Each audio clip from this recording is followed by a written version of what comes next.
Hey everyone, this is Matt Wakeling and you're listening to the Guitar Speak podcast. Thank you so much for tuning in. Now today, in replay, we revisit our conversation with the absolutely unbelievably great Doug Wimbish from one of my favourite bands of all time, and that is Living Colour. Check it out. This episode is brought to you by The Pedal Movie, a feature-length film all about effects pedals created by the music gear marketplace Reverb.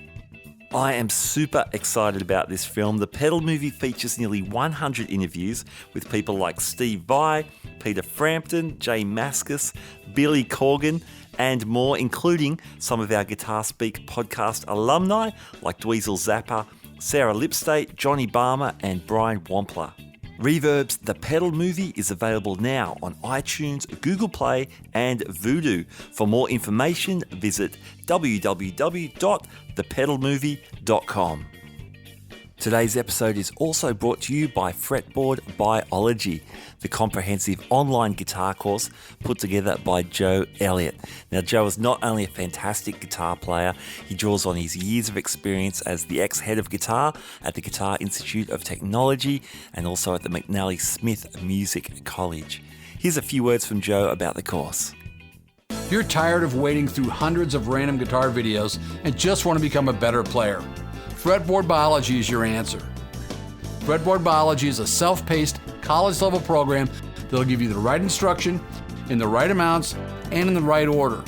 You'll learn the same information I taught to thousands of other guitar players over 30 years of teaching in top music colleges. If you want to make real progress with your guitar playing, then sign up for a free 7-day trial at fretboardbiology.com. Hello. Hi, is that Doug? Yes, it is. Hi, Doug. It's Matt Wakeling from the Guitar Speak podcast in Sydney. How are you? Hey, Matt. I'm mellow as a cello right about now. All is good. Good to hear. Good to hear. Hey, thank you so much for your time. It's great to speak to you, and we're really excited about Living Colour coming back to Australia in December this year. Yeah, we're looking forward to it. Another trip. Thanks to the lovely fans of Australia, since we were there not too long ago, and then they reached out and said we'd like to get you guys to come back, and the promoters listened, and here we are coming. So we're thankful. Fantastic. Doug, I actually remember seeing you guys on your first Australian tour. It was in '93. It was just following up the Stain record, and it was one of the best shows I've ever been to still to date. Wow. Yeah, that was a lot of fun, man. I remember that gig. That was pretty crazy. Where did we play? At the Holborn Pavilion, if I remember right. That's right? exactly right, the Holborn Pavilion. Am I saying it right? Yeah, Holborn Pavilion, that's it, yeah. So this year marks 30 years since Living Colour released Vivid, and I know you'll be playing highlights from that record on this tour, but I guess on a personal level for you, it's 25 years since the Stain record came out as well, your first album with the band, so that's another great milestone. Yeah, they're all starting to roll. We're starting to go around the sun at a very rapid speed now. 30 years, 25 years, 20 years, it's all accelerating right now. And I look back and I'm like, wow, time flies, as they say. Yeah. But, just from looking at it from the, look, it's been an amazing journey, from a little backstory. Vernon and I have known each other since the early 80s, before he put Living Colour together. He's come hang out at our loft in New York City and dreaming about what he wanted to do. And, we've been mates for many, many years. Yeah. And now fast forward, here we are, we're in a band. I've been in Living Colour now since early 92. Mm-hmm. And it's just time flies, man. Before you know it, it's like boom, boom. But all that being said, it's like from Vivid to Time's Up, and then Biscuits, and then my entry into the landscape. I'm just thankful that things aligned the way they did. With any acceptance into one organization, you have to end up finding less time to do other things and previous things that you've done. So and also when you're bringing in a new band member into an organization, it creates another dialogue and landscape as well. The reality of it is we're still here, And, you know, here we are talking on the phone. And that's the sign to me of a true champagne. Over the years, like, you know, we've managed to continue to have this conversation going on sonically, and we're still in the game, you know. So from my entrance from Stain, now here we are. What is it? You said 25 years of Stain? Yeah. Is that correct? Yes, all right. Yep. You know, it's remarkable that we're even having that conversation. And, you know, we just released a record last year of Shade, which realistically, I think that's probably like, you know, for Living Color as the brand, that's probably like the sixth, maybe I'm wrong, the sixth album that the band's really done. Well, let's count them out. There's Vivid, Yep. There's Time's Up, there's, well, Biscuit, you can include that, but The that's EP, EP. yeah. They were not, you know, but let's say a full record, Vivid, Time's Up, and Stain, right? And then there was a break. Yep. And then there is Kaleidoscope, The Chair in the Doorway, and Shade. Am I right, or am I missing anything? I think you got them all. That's it. I think you got them all. Yeah. All right. So So- six full players. And that's not that. That's some might say you could, you know, maybe you know, you look at some other bands' discographies and there's many records that came out, and you know, we're one of the bands that we don't have 30 albums that we released. We have these six and seven, you know, with Biscuits and other maybe combinations of you know, novels, of sonic novels that we put out basically at the end of the day. Mm-hmm. And you know, there's a lot that goes. Every band, you know, is dealing with the reality of, you know, you put a record out. What do you follow it up with? You know, what's the next thing going to be? How do you find a way to retain yourself? How do you find a way to continue a narrative without it being diverted from success? You know, and that being, you know, you cut a hit song. A lot of times people would like for you to continue to cut the same song over and over again. Sure. Living Color has been one of these bands that has, in my opinion, without thinking about it, just play from the hearts, man. Play the music, play what we feel. Don't get tangled up. And we're already tangled up enough as men and living in this world as it is. At least when it comes to the music, you know, we've managed to keep it unfiltered. We didn't get influenced by what's happening at the time or the moment, you know, because right now, you know, everything's moving forward. Everything's moving in motion forward, you know, and it's already the past when we first started talking 5 minutes ago. You know what I mean? It's like it's always moving forward. So, and that's how I look at it. I think that the fact that we've done these 6 records, and if you deep dive into all of those 6 albums, so to say, then you'll find a narrative that runs consistent through it, not just through the songs, but through the performances and the aggression and the restraints and the narrative and the desire and the love and the balance.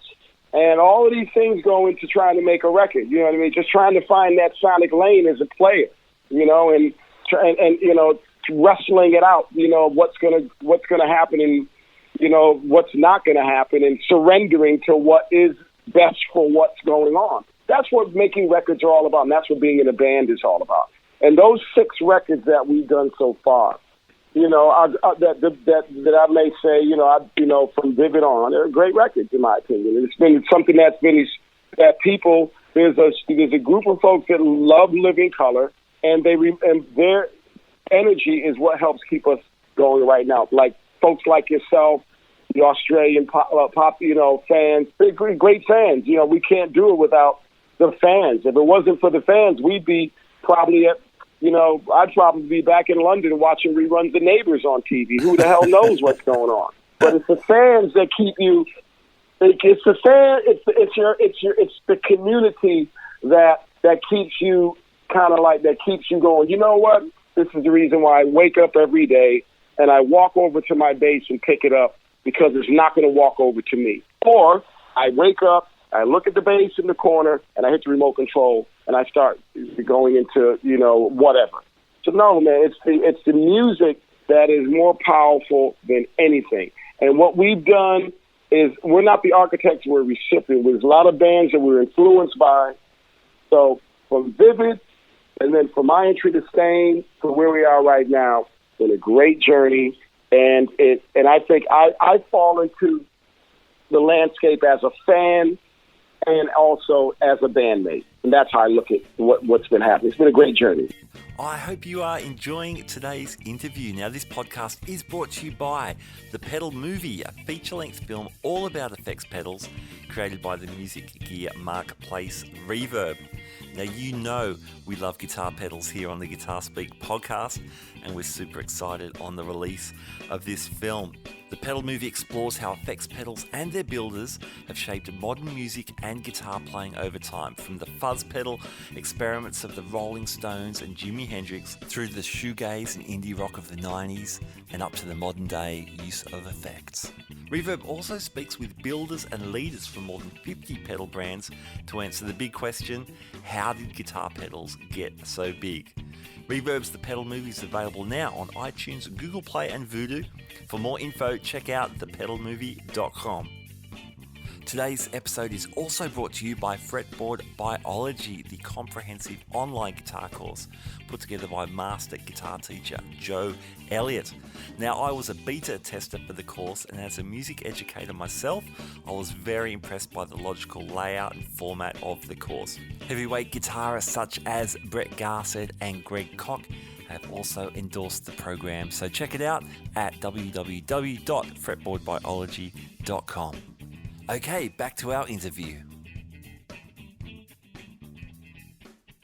Now, can I ask you about the new record, Shade, came out 2017. You got involved with the production. In fact, you've been getting involved more and more with the production. You got Andre Beltz involved. Do you want to speak about his involvement in the record? Well, Andre and I are friends from before I even got in Living Color. As a matter of fact, I met Andre about a few months right after right before I got the call from Will to start this journey in 91. So Dre and I have been mates from many, many moons, and we've done a lot of recordings together. Over the years, it's also Andre Betts that's on WTFF, which is on the Stain record. I was trying to get him involved, even very early stages of my existence with Living Color. So you'll see that's Dre on WTFF, and that was kind of like the entrance of Dre and my association, and also trying to softly bring in sort of, we're both outsiders at that time into something that there's already plays and a narrative going on, and kind of not kind of rippling the frequency in a sense, but also adding to the frequency of where this band can also go sonically, because the sonic door has always been open with this band. So it's never been it's not been something where it's like, oh, the band's playing some jazz now, oh, the band's playing this. No, we've managed to kind of keep a good balance. So Dre coming in started a long time ago, but then he kind of revisited again, even when we did Kaleidoscope. I think that Dre was around, maybe, I was trying to get him involved. But then when we did The Chair in the Doorway, we started doing a few things over at Dre's, and I was really trying to get him involved because I knew that he had the right sensibility, and he knew how to deal with the personalities of the band and be able to get people into a different, not necessarily different frequency, but just out of your own comfort zone. You know what I mean? And doing something that might be a little bit different. And then in the process of doing that, when you do something that you're not comfortable with, when you become comfortable, then you can check that off your bucket list, of your sonic bucket list. But Dre came in, and then it was challenging because the band was in a space where we're trying to we're dealing with some like all bands, you're dealing with changes of what was going on at the time, between business changes and yada yada yada, and schedule changes, and you're trying to get everybody in the room at the same time is the biggest challenge.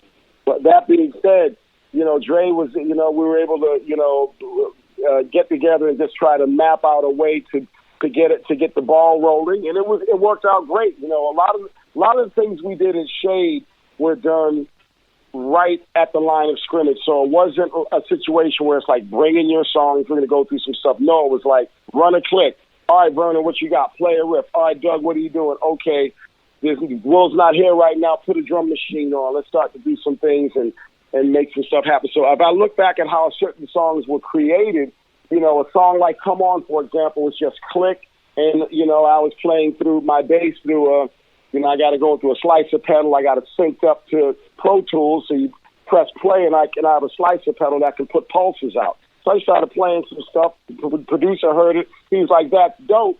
Run a click. Let's pop this down. So I just kind of, ran a pass down where it was, just kind of like, writing as I'm playing, kind of like. And that's pretty much what took place with how Come On was created was started from not the whole band playing, was a click, and myself and the producer. I don't even think anybody was there in the studio but the producer and I. And that's feeling something that might have been right. Maybe Corey was there and he was like, yeah, you know what I mean? But things happen in pieces. And then, something like, say, Who's That? We were like, let's do a blues kind of riff, and then Vernon, what you got? And he's playing the riff around and, doing some things till it settles, and then we play it. So we kind of did it a different way this time. We didn't, wasn't, and then some things we were all in the room banging stuff out. But in order to be able to get everybody to kind of like sonically hear where Dre was coming from, it had to be done in a way that we had to piece things together so a person can hear where you're going, as opposed to trying to get everybody to understand where you're going when you're not clear about where you're going with it. The only person that's really clear, really that's kind of like, I got it, I understand what you guys need to do, is the producer. So the thing we needed to do was get a couple of good clips to give us, a place, a good starting point. Those starting points started to take shape when we did Come On, started to take shape when we did Who Shot You, which was a song that, that came from Soundcheck. Corey used to do the raps and Biggie Smalls at Soundcheck. And then the producer was like, you know what else you guys got? Maybe we should do something, let's do a hip-hop song or whatever. So through conversations came a result. And that's how they came, you know what I mean? Then when we got a piece of the record done, and then it was like, we have this, we got this vibe, right? But let's go in and let's top it off. Let's go in and now the band, let's go in and do what we do. And that's when we cut Patterns in Time and, Glass Teeth and some of the more harder stuff. Okay. That was kind of like, that's kind of how they came to be. So it was, it was, this record was done different than other records, but at the same time, it has more of a root and theme of like a Vivid, like from back in the day. And it's amazing how we were able to pull it off. But I worked very hard on this record, very, very hard with Andre Best. And just, putting the pieces together, trying to, find a way how to, just keeping it all together on this, on my side of the, not just bass playing, but just or keeping things kind of organized. But we managed to get it. We pulled it off, and I love the record. I think it's a great record. Man, it's a super strong record. All those tracks. Come On's got all that great ear candy. Who's That? There's talk. We've only got a couple of moments, but if I can quickly ask, Who's That? You mentioned with that blues riff. There's talk of the blues being an underpinning theme of this record. I mean, Preaching Blues, Who's That? They're structurally a blues song, but aesthetically there's a blues that runs through. I mean, if you pay attention to any Living Colour record, you can hear blues elements and inflections. But what do you take of that, the blues influence on this last record? Well, the whole idea of what we did was how blues is almost like dark matter. Like in the sky, you look up in the sky at night and it's all dark matter, but it's all very real. And blues is like, in my opinion, is the dark matter of music right now. It's the DNA that's in a lot of music. And through conversation, you start to think about it and listen to it. You listen to a soul song, listen to a funk song, a rock song, even let's take an EDM or a dance song where it's just pulsing or it's just going from one beat. Maybe and I look at like the different vowels that goes into some of the blues, you know what I mean? Whether, let's just say, one vowel is the rhythm, maybe another vowel is kind of like the storyline, Another vowel might be the sequence of chord changes and stuff like that, and how things align. So what we set out to do was how to not do a traditional, like, okay, we're going to do a blues record and all the songs are going to be really super blues bass and familiar. What about looking at the DNA of the different styles of music that's out right now and deconstructing it and finding a way to connect the blues through a narrative and a group of songs? How do you pull that all together? How do you make a rock song fit with a soul song? How does a what's going on go with the narrative of a who shot you? Blues songs had stories. And stories weren't necessarily the happiest stories on earth. They weren't. Those songs weren't written. Most of those songs weren't written by Walt Disney at Disney World or whatever. They were like they were written under some serious, some deep conditions. And our vibe was, let's connect the dots. And it started off unscripted. It wasn't like we had this, that, or the other. We just had a dialogue, and we had to set out to find the right you have to search, man. You have to go, okay, where do you start?